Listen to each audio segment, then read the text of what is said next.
말씀은 요한일서 4장 7절에서 11절 사랑의 법칙이라는 제목으로 은혜를 나누고자 합니다. 요즘 보면은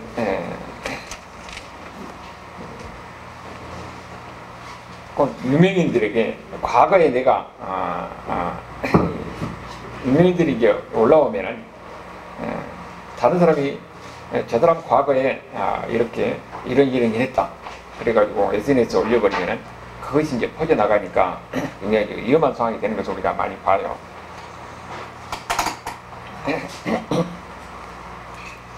근데 이제 재밌는 걸 보니까 한 분이 굉장히 스포츠 선수 같아요.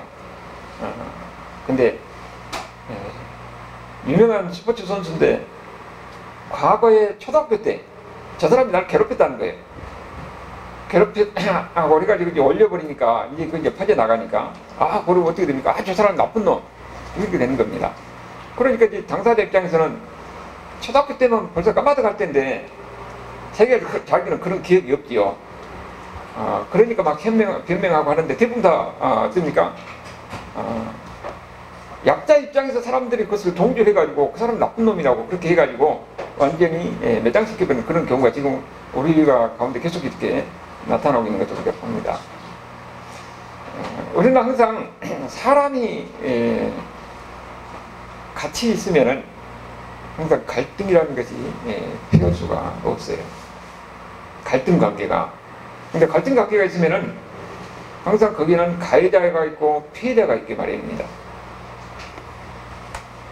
그런데 이런 갈등 관계를 해소하지 않고 그대로 놔두면 어때요? 피해자 입장에서 항상 상처로 남잖아요. 상처로 남게 되면 그 사람의 영혼을 병들게 하는 겁니다. 즉 일반적으로 보면 가해자는 잊어버리는데 피해자는 계속 그런 마음에 두고 있으니까 그러면 이걸 어떻게 해야 되겠어요? 어떻게 해결해야 되겠잖아요. 그런데 보통 보면 피해자는 좀 약자예요. 그러니까 그 마음에 드니까 증오심이 있고 복수심이 있는 겁니다. 복수심이 있는데 그게 복수한다고 해서 그때 해결이 되느냐? 그럼 이번에 보니까 프로야구 그 선수에 대해서 나름대로 복수한다고 그랬겠지요. SNS에 올려가지고 이 사람이 과거에 이렇게 나쁜 놈이었고 그래서 내가 이렇게 당했다.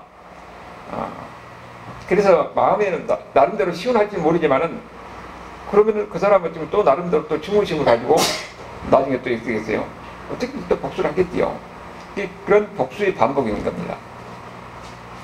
그 일반적으로 보면은 가해자에게 나한테 잘못했다 하고 용서를 구해라 이렇게 이야기를 많이 해요. 그렇다고 해서 그런 문제가 해결되느냐? 그렇지 않다는 겁니다. 그래서 성경에서 이야기는 그런 인간관계 속에서 항상 이런 갈등 관계가 있는데 이런 갈등 관계를 해소하려면 어떻게 해야 되느냐? 성경의 방법은 피해자가 용서해야 된다고. 피해자가 용서하는 겁니다. 그 성경의 법칙이 바로 그거예요. 피해자가 먼저 용서를 해야 관계가 회복되는 겁니다. 그것이 부활의 방법이에요. 왜 피해자에게 먼저 용서하라고 그러냐? 그럼 일반적으로 보면은요, 서로 피해자라고 생각하는 경우가 많아요. 가해자는 잊어버린데 자기도 나름대로 어떤 갈등 관계에 있으면 자기도 피해자라고 생각하는 겁니다. 그러니까 피해자라고 생각하는 사람이 먼저 용서해야 된다. 가해자는 잊어버리는데 피해자는 항상 그 마음에 상처를 남고 있거든요. 그런데 상처를 남긴 어땠냐?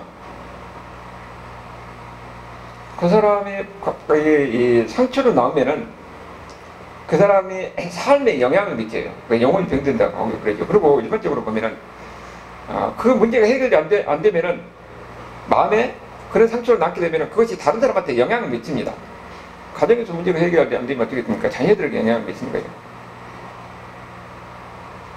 그래서 이 하나님의 방법은 세상에는 어떤 사랑은 어떤 감정이라고 얘기해요. 부모 자식 간의 사랑, 이웃 간의 사랑, 형제 간의 사랑. 근데 하나님 방법은 뭐냐면 하나님 법칙에 대한 명령이에요. 사랑, 명령. 명령입니다. 사랑해야 되는 거예요. 그래서 우리가 지금 5월달이면 항상 가정달 많이 하니까 우리 부부관계에서 그런 갈등관계가 어디나 다 있는 거예요. 그래서 보면 일반적으로 성경에서는 뭐라고 그랬어요? 피해자가 먼저 용서를 해야 된다. 그것이 성경의 방법이라고 그랬잖아요. 근데 일반적으로 가정에서는 누가 피해자예요? 일반적으로 아내들이 피해자잖아요. 근데 이제 중년이 되면 또 달라요. 중년이 넘어가면은 남자 여자는 중성이 돼가지고 이제는 여자 목소리가 커지고 남자는 여성화되고 여성은 남성화돼요. 그러니까 이제 갱년기가 지나고 나면은 여성이 가해자고 남성이 피해자일 수 있습니다. 그러다 보니까. 근데 하여튼 이런 갈등 관계가 있기 때문에 갈등의 관계를 지금 해소하려면 어떻게 됐습니까? 내가 피해자이니까 당신이 나한테 먼저 용서를 구해라. 그게 아니라 서로 보면은 서로 피해자라고 생각하거든요. 그러니까 서로 피해자라고 생각한 사람이 먼저 용서를 할 때에 그때 그 관계가 회복이 되고 부활하게 되고 거기에 평안이 있게 되고 행복이 거기에 있다 하는 겁니다. 이것이 성경의 방법이에요. 피해자가 먼저 관계를 회복하기 위해서 먼저 용서하는 거죠. 그러면 피해자가 먼저 용서를 해야 되는 이유가 뭐냐? 우리가 그걸 몇 가지로 우리가 보게 된 겁니다. 먼저 그런 갈등 관계는요, 뭐 대단한 거 있어가지고 갈등 관계 생긴 것 아니에요. 사소한 습관한 문제 때문에 갈등 관계 생기는 겁니다. 사람 보면요, 자기가 지금까지 살아오면서 삶의 환경이 있잖아요. 환경 속에서 거의 습관화돼가지고 습관화된 게 자연스럽거든요.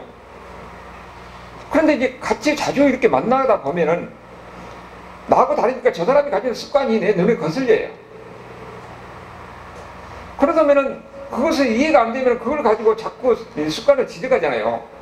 그러면 누구든지 사람이 자기 잘못을 지적하면 기분이 안 좋거든. 아주 사소한 것 가지고 씹바심목의 문제 이런 사소한 것 가지고 이 같은 관계가 생기는 겁니다. 그럴 때는 어떻게 된다고 그랬어요?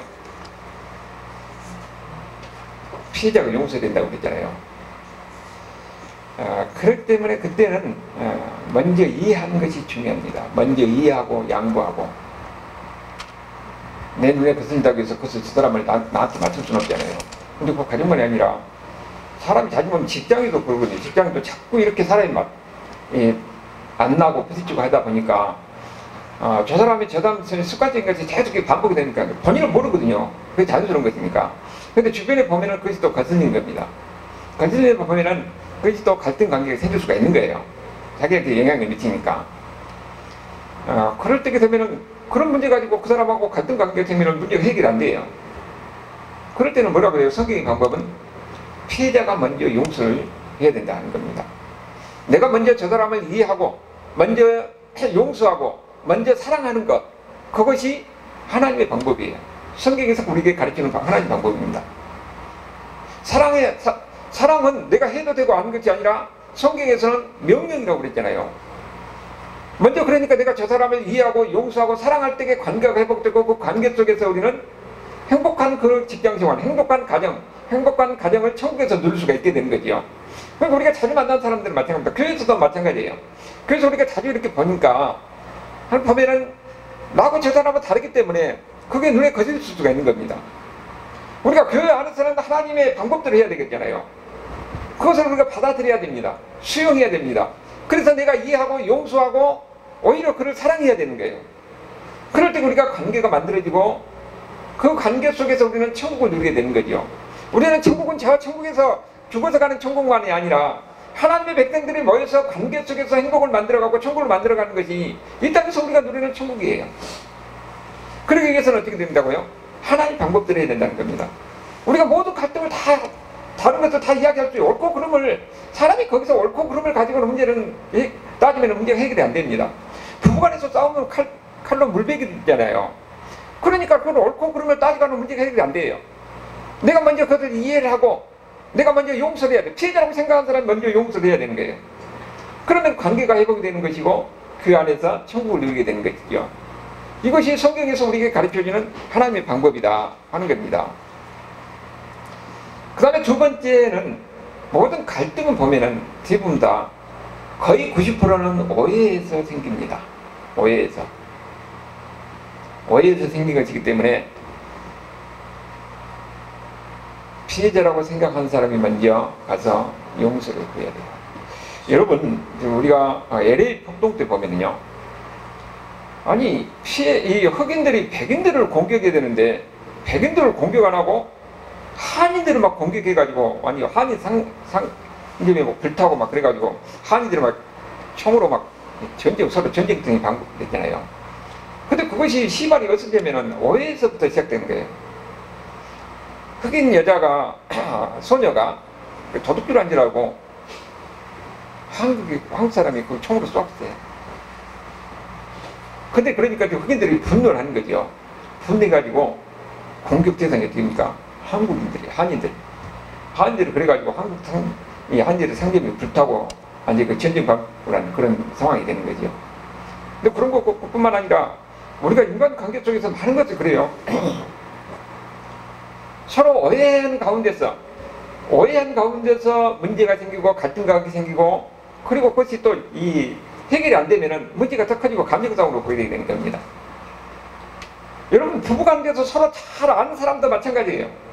그것도 대화가 잘 안 되면은 오해에서 문제가 생기고 그것이 갈등관계가 되고 문제가 커진 거예요. 그렇기 때문에 그런 관계 속에서 항상 우리는 뭘 생각해야 돼요? 항상 성경의 방법은 피해자라고 생각한 사람이 먼저 가서 용서를 해야 된다는 겁니다. 그래야 내 마음 편하거든요. 내가 용서하지 아니하고 내 마음에 가지고 있으면 어떻게 됩니까? 나만 괴로운 거예요. 그리고 그것이 괴로움이 쌓이면은 내 영혼이 병들게 만든다고 그랬잖아요. 그래서 일반적으로 세 번째, 우리가 항상 생각해야 할 것은, 일반적으로 나는 피해자라고 생각하는데 때로는 내가 가해자일 수가 있다는 겁니다. 자기는 피해자라고 생각하지만 상대편 입장에서는 저 사람이 가해자예요. 그러니까 내가 가해자가 될 수가 있다는 것이죠. 일반적으로 보면은요, 가해자는 기억이 없어요. 근데 피해자는 그것을 항상 마음에 두고 있습니다. 아마 아까 이익주 기자님 그 왕따 당한 이야기를 했는데, 그 사람은 만약 그 사람 피해자인지 아닌지 모르겠지만은 어려서 그것이 마음에 상처로 남아 있어가지고 그 사람의 인격 형성에도 그러고 삶에 아주 지대한 영향을 미칠 거예요. 누가 여기서 이제 상담을 해서 치료해주고 회복시켜주면 모를까. 그래도 그게 남습니다. 근데 피해자는 항상, 가해자는 잊어버려요. 아니 스포츠 선수가 내가 그때 초등학교 때 그걸 폭력을 했다는 것을 어떻게 기억하겠어요? 자기는 전혀 당황하는 겁니다. 근데 피해자는 그것이 자기가 상처돼가지고 초등학교 때 계속 못 잊고 그걸 가지고 있는 거예요. 그러면서 이제 잘 나가고 그러니까 그때 폭로하는 거지요. 대부분 다 그럽니다. 가해자는 다 잊어버려요. 근데 피해자는 항상 그게 마음에 남아있습니다. 근데 그것이 해결이 안 되고 마음에 남아있으면 어떻게 되냐면 그게 상처가 된다는 겁니다. 상처가 되면은 그것이 쌓여서 내 인격에 영향을 미치게 되고, 그래서 내 영혼을 병들게 하는 거죠. 사람이 마음이 평안하지 않으면은 그게 불안한 증상을 내가지고 그것이 옆에 사람에게 다 영향을 미치게 되는 겁니다. 그러니까 어떻게든지 이 관계는 해결이 돼야 돼요. 해결의 방법은, 지금 저 사람은 잊어버리고 또 떠났으면은 어떻게 해결 방법이 없어요. 일반적으로 상담학에서도 여러 가지 이런, 우리는 가정에서 이런 갈등 관계라든지 인간관계에서 이런 갈등 관계를 해서 내 마음에 분노가 이렇게 쌓여있으면은 그것이 분노가 내 인격을 이렇게 만들어지거든요. 그러니까 성질을 자꾸 이렇게 막 내고, 이 작은 것에서 이렇게 분노하고 그런 경우가 이렇게 많이 생기는 겁니다. 그걸 해결해야 되는데, 해결하는 방법은 뭐냐? 용서하는 거예요. 용서할 때에 내 마음의 응어리가 풀어지는 겁니다. 근데 저 사람은 모르니까, 물론 같이 만나서 이야기를 하고 그래서 해결되면 좋겠지만은, 그렇지 않을 경우에도 성경에서 이야기하는 방법은 내가 용서를 하는 겁니다. 내가 용서를 하면 그 사람의 옛날에 저 사람을 보는 눈이 달라진 겁니다. 근데 마음이 평안해진 거예요. 그래서 내 마음이 평안해질 때에 그 가운데서 우리는 사람의 관계가 회복되는 것이고, 이제는 옛날에는 저 사람 어떻게 증오하고 분노하고 그랬지만은 이제는 용서했기 때문에 저 사람 볼 때는 됩니까? 사랑의 눈으로 볼 수가 있는 것입니다. 그래서 우리는 항상 성경에서 이야기하는 것이 항상 피해자라고 생각한 사람이 먼저 가서 용서를 구하고 먼저 가서 그를 위해서 용서하는 것뿐만 아니라 사랑하라는 거예요. 사랑할 때 관계가 회복되고 사랑할 때 천국을 누리고 사랑할 때 거기서 행복을 누리게 되는 것이기 때문에 행복이 만들어지기 때문에 그렇게 용서라고 하는 겁니다. 항상 그렇기 때문에 행복은 먼저 용서하는 사람, 먼저 용서라는 사람을 통해서 만들어진 거예요. 그리고 이제 또 네 번째는 하나님의 방법이라는 겁니다. 피해자가 먼저 용서를 하는 것이 하나님의 방법이에요. 하나님의 법칙이에요. 하나님과 인간 관계 속에서 하나님은 피해자고 인간은 가해자입니다. 인간이 죄를 범함으로 인해서 하나님의 마음에 상처를 준 거예요. 아담과 하가 하나님 앞에 죄를 범하니까 하나님과 관계가 인간과 하나님 관계에 문제가 생기잖아요. 모든 죄가 다 마찬가지입니다. 인간이 죄를 범하면 하나님과 관계에 문제가 생기는 거예요. 그러니까 이런 갈등에 이런 문제를 해결할 때 누가 문제를 해결합니까? 하나님이 찾아오셔서 문제를 해결하는 겁니다. 어떻게 찾아오세요? 피해자인 하나님이 찾아오셔서 이 관계를 회복하는데 그게 바로 복음이에요. 하나님이 죄인을 위해서 창세기 3장 거기 보면은 뭐라고 했어요? 3장 21절은 여호와 하나님이 아담과 그의 아내를 위하여 가죽옷을 집에 입혔다고 그랬잖아요. 하나님이 찾아와서 가죽을 입힌 거죠. 죄를 덮어주고 죄 문제를 해결하는 거예요. 그것이 하나님의 방법입니다. 인간이 제약된 그런 본성 속에서 바벨탑을 쌓으니까 하나님이 그 바벨을 쌓으면 인간을 향해서 어떻게 하십니까? 아브라함을 보내서 복을 준다고 이야기하잖아요. 항상 하나님은 죄인된 인간을 위해서 찾아온 겁니다. 여러분이 죄를 지면 하나님이 여러분을 찾아왔어요. 여러분을 위해서 용서해 준 겁니다. 그것이 하나님 방법이에요. 왜 여러분이 함께 하나님 앞에 나와서 제기하고 기도할 때 하나님은 항상 먼저 용서하기 위해서 항상 여러분을 기다리고 계신 겁니다. 이것이 바로 하나님의 방법이에요. 성경이 이야기합니다. 그래서 마지막에 예수님 인간과 이런 갈등 문제를 해결하기 위해서 해결을 위해서 예수님이 이 땅에 오신 것입니다. 예수님이 자기 목숨을 버리고 하나님과의 관계를 회복시키잖아요. 그것이 예수님의 십자가입니다.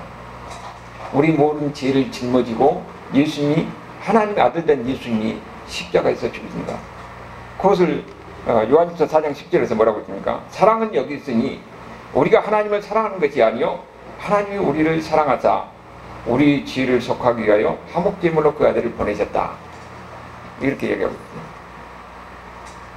우리 죄 문제를 해결하기 위해서 마지막에 아들 우리가 보내서 하나님과 우리의 관계, 단절 관계를 회복시키는 겁니다. 그래서 우리는 하나님과 관계가 회복되기 때문에 하나님 앞에 나가서 마음껏 하나님 앞에 기도할 수가 있고 또 하나님의 사랑 안에서 살아갈 수가 있는 거죠. 여러분, 하나님과 있고 관계가 회복이 안 되면요 사람은 항상 마음이 불안하게 되어 있습니다. 근심과 불안, 그걸 어떻게 많이 보게 되냐면은 사람이 나이가 들수록 뭘 생각합니까? 죽음을 생각하게 되어 있어요. 그래서 죽음이 가까운 사람들은 보면은 눈물이 많게 되어 있습니다. 사람이 불안하거든요. 내가 죽으면 아무것도 없어진다는 그런 존재를 생각하면은 불안하지 않겠어요? 그런데 예수님을 믿는 사람은 어떻습니까? 하나님과 관계가 이 문제가 해결됐기 때문에 우리는 어떻습니까? 천국을 바라보는 사람이에요. 하나님의 사랑을 우리는 경험한 사람입니다. 하나님의 사랑을 누리고 있는 사람이에요. 그러니까 우리는 두려워하지 않는 겁니다. 우리가 죽은 다음에는 더 나은 세계가 있다는 이런 확신이 있기 때문에 두려워하지 않는 겁니다. 그래서 그 심령 속에서는 항상 평안을 누리게 되는 것이고, 이렇게 하나님의 사랑을 경험한 사람들이 하나님을 사랑을 하게 되는 거예요. 그래서 11절에 뭐라고 그랬어요? 사랑하는 자들아, 하나님이 이같이 우리를 사랑하셨은즉 우리도 서로 사랑하는 것이 마땅하다. 여러분, 사랑은요, 누가 사랑하냐면은 사랑을 경험한 사람이 사랑합니다. 어려서부터 그렇기 때문에 사랑을 많이 받은 사람이 뭐라고 했어요? 담대해지고 사람을 두려워하잖아요. 그런데 어려서부터 자꾸 억압적으로 분위기 속에서 자라면은 사랑하는 것이 자연스럽지 못하거든요. 여러분, 그렇기 때문에 사랑도 내가 사랑을 받은 사람이 사랑해요. 부부관계도 마찬가지입니다. 그 가정에서 그 사랑의 분위기에 있어서 사랑의 표현이 많은 사람일수록 부부간에도 사랑의 표현이 자연스럽게 되는 거예요. 둘이 그런가요? 아멘. 스킨십이 자주 있어야 되고 항상 안아주고, 그러면은 갈등 관계도 쉽게 해소가 돼요. 여러분, 우리가 하나님과 관계가 바로 그거예요. 우리가 하나님의 사랑을 우리 마음속에서 경험하면 경험할수록 다른 사람을 용서하게 되고 다른 사람을 이해하게 되고, 나 같은 사람을 하나님께서 용서해 주시고 사랑해 주셨는데 내가 저 사람을 사랑하지 않을 수가 어떻게 안 할 수가 있겠습니까? 하나님은 나뿐만 아니라 저 사람도 사랑하는 거예요. 그러니까 우리가 이 하나님의 사랑을 받은 사람일수록 이해하게 되고 용서하게 되고 그리고 사랑하게 되는 겁니다. 그래서 하나님께서는 우리에게 명령을 하신 겁니다. 하나님의 사랑을 받은 사람들은 사랑하라고 명령하는 거예요. 사랑하는데 어떻게 사랑합니까? 하나님의 법칙은 피해자가 먼저 용서하고 사랑하는 거예요. 그러면 관계가 회복되고 그 관계 속에서 천국의 삶을 누리게 된다는 겁니다. 우리는 모든 사람의 모임은 공동체예요. 교회라는 것도 다양한 사람들이 모여서 공동체를 두고 있잖아요. 그러면 인간관계 속에서 여러 가지 이렇게 부딪히고 있고 여러 가지 관계가 이렇게 만들어진 겁니다. 그 관계 속에서는 나하고 다르다고 해서 그 사람을 함부로 판단하고 정죄할 것이 아니라 오히려 그 사람을 용서하는 마음, 이해하는 마음. 그래서 우리에게는 다양한 사람들, 우리가 모두가 다 하나님의 사랑을 받은 사람들이니까 나 같은 사람도 하나님의 사랑하셨던 거예요. 내가 죄악에 지어서 이 세상에서 멸망에 마땅한 것을 나를 위해서 예수님께서 십자가에서 죽으셨다는 그 십자가의 사랑이 내 마음에 깊이 느껴지면 느껴질수록 나는 다른 사람을 이해하게 되고 용서하게 되는 겁니다. 나 같은 사람을 사랑하시는 그 하나님을 우리가 생각하면 다른 사람을 사랑하지 않을 수가 있다는 거예요. 그렇기 때문에 요한은 우리에게 이야기합니다. 너희들이 하나님이 너희를 사랑하시는데 어떻게 사랑하느냐? 자기 아들 십자가에서 화목제물로 삼으셔서 너희를 사랑하셨어. 그렇다면 너희들도 서로 사랑하라. 우리는 이런 하나님의 사랑을 입은 사람으로서 사랑의 관계를 만들어서 교회 안에서 천국을 만들어가야 하는 겁니다. 이것이 바로 우리에게 가르쳐진 사랑의 법칙과 사랑의 방법이에요. 그래서 성경은 항상 누구에게 먼저 명령하냐면은 피해자일 가능성이 있는 사람들에게 항상 먼저 명령합니다. 먼저 용서하고 먼저 사랑하라고 그래요. 그리고 먼저 순종하라고 합니다. 아니, 세상적인 방법은 이해가 안 되잖아요. 피해자일 가능성이 있는 사람에게 먼저 용서하고 먼저 사랑하고 먼저 순종하라고 하는 거예요. 성경에서 보면 다 그렇게 나와요. 아내에게 먼저 명령하고 그 다음에 남편에게 명령합니다. 자녀에게 명령하고 그 다음에 부모에게 명령해요. 종에게 먼저 명령하고 그 다음에 상전에게 명령합니다. 그것이 우리가 이 성부착기 보면 그 나오잖아요. 자, 한번 봐볼까요? 베드로전서 3장 1절에는 아내들아 이같이 자기 남편에 순종하라고 그랬잖아요. 7절에 남편들아 이같이 지식을 따라 너희 아내를 돕고. 그러니까 아내에게 먼저 명령하고 그 다음에 남편에게 명령하고 있는 거예요. 그 다음에 골로새 3장 18절 21절 21절 이거 안 받았어요? 너무 갖다 주세요. 그래야 가서 집에 가서 그렇게 다녀요. 성경에 봐라. 당신이 먼저 순종하라고 그러지 않았냐. 성경 근거를 이야기하면 누구도 이야기할 수가 없어요. 성경이 그렇게 이야기했으니까. 골로새 3장 18절 보니까 아내들아 남편에게 복종하라. 제가 어디 옛날에 그 부교육자 있을 때 교회에서 요 이야기를 설교 그에 그렇게 썼더니 누가 이걸 썼니? 그래가지고 나를 딱 지목해서 그때 먼저 아들에게 복종하라고 순종하라고 어떻게 그랬어요. 지금 시대에 안 맞다는 거예요. 시대에 안 맞는 건 하나님의 법칙입니다. 권사님 아내에게 먼저 명령하고 복종하라고 그랬어요. 남편에게 순종하라. 이는 주 안에서 마땅하니라. 그 다음에 남편들아 아내를 사랑하며 괴롭게 하지 말라 그랬습니다. 그러면 이제 이걸 근거로 해서 아내를 사랑하며 괴롭히지 말라. 이걸 김현진 집사님 이걸 갖고 들으셔야 되는 거예요. 성경에 안 찾아서 이거 김현진 집사님 이거 없어요. 이걸 보면 돼요. 그 표시해가지고 나중에 이제 가서 들으려고. 그 다음에 20절에 보면 자녀들아 그랬잖아요. 모든 일에 부모에게 순종하라 그랬어요. 자녀들에게 먼저 명령하고 그 다음에 21절에 뭐라고 합니까? 아비들아 약자일 가능성이 있는 사람에게 먼저 하나님은 명령합니다. 먼저 순종하고 먼저 용서하고 먼저 사랑하라. 그 다음에 아버지에게 아비들아 자녀를 높게 하지 말라 그렇게 이야기하는 거죠. 22절에도 종들이 약자잖아요. 상전과의 관계에서 육신의 상전들에게 순종하라. 요거 그렇게 이거 우리 직장 관계에서도 이게 마찬가지예요. 유인 권위라는 게 있어요. 여러분 가정에서 유인 권위가 남편에게 유인 권위가 있는 겁니다. 그러니까 아내의 머리는 남편이에요. 이걸 그냥 무슨 이 시대에 맞지 않는다 뭐 이렇게 이야기하는 게 아니라 모든 관계에서는 유인 권위가 있는 겁니다. 대통령이 마음에 안 들어도 여기는 하나님이 세운 유인 권위가 있기 때문에 거기는 순종해야 돼요. 가정에서는 남편에게 유인 권위가 있는 겁니다. 여기 종들과 상전 관계 속에서도 직장에서 우리가 지금 시대를 보면 직장에 있었잖아요. 사장에게 거기는 유인 권위가 있기 때문에 그래야 그 순종해야 돼요. 그래야 그 시스템이 돌아가는 거지요. 가정에도 질서가 있는 거고 국가에도 질서가 있는 것이고 모든 관계에 질서가 있는 거예요. 여기도 뭐 에베소 5장 22절에도 아내들이요 자기 남편의 복종을 죽게 하더라. 여러분 아내들에게 복종하라는 소리가 자주 나옵니다. 여러분 그 다음에 보니까 남편들아 아내 사랑을 그리스도께서 교회를 사랑하신 것 같이 하라고 그랬어요. 그리스도가 교회를 위해서 사랑할 때 어떻게 사랑하십니까? 자기 목숨을 내놓은 거예요. 그러니까 당신은 나를 위해서 목숨을 내놓지 그렇게 사랑했냐 그렇게 이야기할 수가 있는 거죠.